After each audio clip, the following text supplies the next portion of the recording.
Good morning good morning good morning. मेरी सासू माँ मेरे सासू माँ आ गई है দিদির কাছ থেকে শিখছি।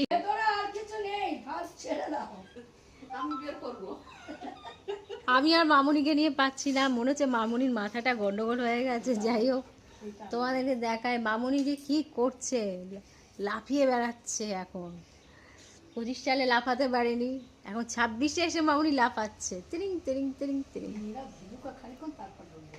তো যাই হোক, আমি এখন ব্রেকফাস্টেই বসেছি খাবো বলে। আর এদিকে মামুনি এসছে, একটু বক বক বক বক করছে।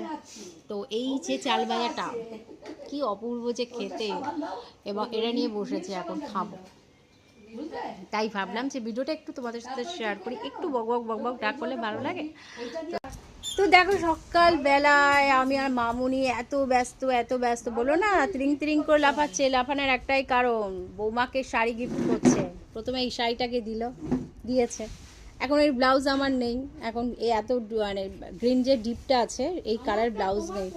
আর এখানে মামুনি আবার সেই জিনিসপত্র বের করছে। আমি বললাম যে বের করো। তো চলো, এই যে আমার মামুনি।